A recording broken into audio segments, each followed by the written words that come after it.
Hi everyone. आज कहानियों की पोटली से मैं आप सबके लिए अपनी अगली कहानी लेकर आई हूँ, जिसे मैंने खुद ही लिखा है। उसका नाम है प्यार ऐसा भी। कमलेश मिश्रा जी काफ़ी वक्त से अपने लिए, अपनी शादी के लिए एक लड़की की तलाश में थे और कहीं से उनके लिए निर्मला जी का रिश्ता उन तक पहुँचता है। उनसे मुलाकात करने का वक्त तय होता है और फिर वो उनके घर पहुँच जाते हैं। दो अनजाने अजनबी ओ चले बांधने बंधन, हाय रे दिल में है एक उलझन, मिलकर क्या बोले, क्या बोले, क्या बोले रे, मिलकर क्या बोले। उन्हें निर्मला जी की सादगी, उनकी बात करने का तरीका, सब कुछ बहुत प्यारा लगता है और बहुत दिल को भा जाता है। बात शादी के लिए पक्की हो जाती है और फिर देखते ही देखते उनकी एंगेजमेंट तय हो जाती है। एंगेजमेंट से शादी तक का सफ़र हर तरफ से बड़ा रोमांचित होता है। एक दूसरे से छुप छुप कर बातें करना, शर्माना, रूठना, मनाना, सब कुछ उनका फ़ोन पर होने लग जाता है। कमलेश जी निर्मला जी को बताते हैं एक दिन कि काफ़ी वक्त से वो अपना एक आशियाना बनाना चाहते हैं और शादी के पहले पहले ही वो सारी ईएमआई चुकाकर अपनी नई ब्याहता के साथ उसका घर में अपना पहला कदम रखना चाहते हैं। पर कुछ कारणों की वजह से उनका ये सपना धूमिल सा होता नज़र आने लगता है। जब उनका काम अटक जाता है और उनकी मेहनत की सारी कमाई उस घर में लग जाती है। एक दिन बात करते हुए कमलेश जी निर्मला जी को बोलते हैं कि आप कहीं और रिश्ता देख लीजिए। निर्मला जी ये सुनकर बहुत हैरान हो जाती हैं और फूट फूट कर रोने लगती हैं। तब कमलेश जी उन्हें प्यार से समझाते हुए बोलते हैं कि जो इंसान आपको अपने सपनों का घर नहीं दिला सकता, उसके साथ ज़िंदगी का क्या मज़ा। निर्मला जी ये सुनकर उनसे कहती हैं कि हम जहाँ रहेंगे वो ही उनके घर, संसार और सपनों का घर होगा और वो उसे ही अपना सपनों का घर बनाकर उनके साथ रहेंगे। ये सुनकर कमलेश जी एक बार फिर निर्मला जी पर अपना दिल हार बैठते हैं। जब कोई बात बिगड़ जाए, जब कोई मुश्किल पड़ जाए, तुम देना साथ मेरा ओ हमनवा। न कोई है न कोई था जिंदगी में तुम्हारे सिवा, तुम देना साथ मेरा ओ हमनवा,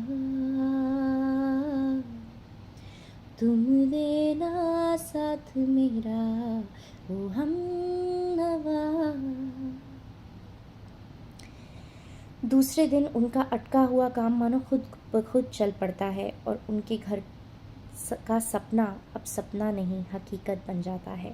मानो जैसे ऊपर वाला भी निर्मला जी पर अपना दिल हार बैठा हो और खुद ही उन्हें उपहार के तौर पर ये घर देना चाहता हो। बस फिर क्या था, जैसा सोचा था वैसे दोनों अपना नया घर संसार उस घर में शुरू करते हैं। वो घर उनके हर सुख दुख नोक झोंक का गवाह बन जाता है। निर्मला जी की एक आदत थी जो कि बहुत ही प्यारी भी थी और ईमानदार भी। उनके हिसाब से उस घर में किसी का बीमार होना अलाउड ही नहीं था। पहले ताने सुनाती और सुनाते सुनाते वो सबका इलाज भी करती।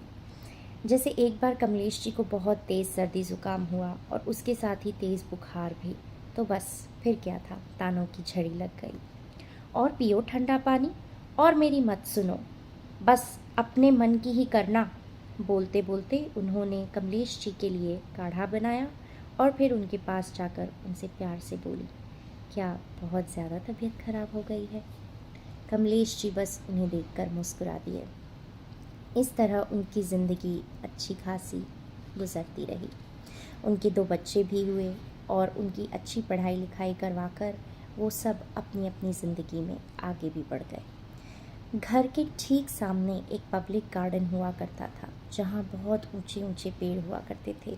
जब से निर्मला जी उस घर में आई थीं तो उन्हें अपनी सुबह की चाय वहीं उसी गार्डन में एक लंबे से पेड़ के नीचे बैठकर पीना बहुत पसंद था। घंटों चुपचाप वहाँ बैठ के पेड़ की पत्तियों को सरसराते हुए देखती, कभी वहाँ के लोगों को आते जाते हुए देखती और कभी पास ही खेलते हुए बच्चों को देखती रहती थी। आलम ये था कि उनकी वो जगह मानो फिक्स सी हो गई थी और वहाँ आने जाने वालों को भी जैसे मालूम हो गया था कि ये निर्मला जी की ही जगह है और अपने आप ही उनके आते ही वो जगह खाली हो जाया करती थी। एक दिन सुबह उठकर मैंने रोज़ की तरह निर्मला जी को चाय बनाकर गार्डन में चलने को कहा। चाय थर्मस में भरकर वो किचन से निकल ही रही थी कि तभी ज़ोर से कुछ गिरने की आवाज़ आई। कमलेश जी घबराकर किचन की तरफ दौड़े तो वो हक्के बक्के रह गए। उन्होंने निर्मला जी को नीचे गिरा हुआ पाया। वो जा चुकी थी। मिश्रा जी को बहुत ज़ोर का झटका लगा और वो मानो टूट से गए थे। उनके बच्चे आए, कुछ दिन उनके पास भी रुके पर और अपने पापा को मनाने के लिए बोलते रहे कि वो उनके साथ चलकर उनके साथ रहें और अकेले ना रहें। पर मानो उनके लिए तो जैसे सब कुछ ही ख़त्म हो चुका था। वो बुत से बन चुके थे। कई महीनों तक वो घर से कहीं भी नहीं निकले। एक दिन सुबह उन्हें ऐसा लगा जैसे किसी ने उन्हें खींचकर बिस्तर से उठाया हो और ताने देते हुए कहा हो, मैं ना बोलूँ तो क्या यहीं पड़े रहोगे? मेरे साथ चाय भी नहीं पियोगे? बस फिर क्या था, मिश्रा जी तुरंत बेड से उठ खड़े हुए, 2 प्याली चाय की बनाई और थर्मस में जाकर वहीं उसी गार्डन में उसी पेड़ के नीचे बैठ गए। आंखें मूंद कर उन्होंने चाय का एक घूंट लिया और अचानक ही उनकी आंखें भीग गईं और घंटों वो आंसू बहते रहे। पर आज उन्हें बहुत सुकून मिला था और एक अलग ही मुस्कान उनके चेहरे पर छा गई थी। और कहीं दूर रेडियो पर वही गाना फिर बजने लगा था। जब कोई बात बिगड़ जाए, जब कोई मुश्किल पड़ जाए, तुम मेरा साथ मेरा हो हमदम।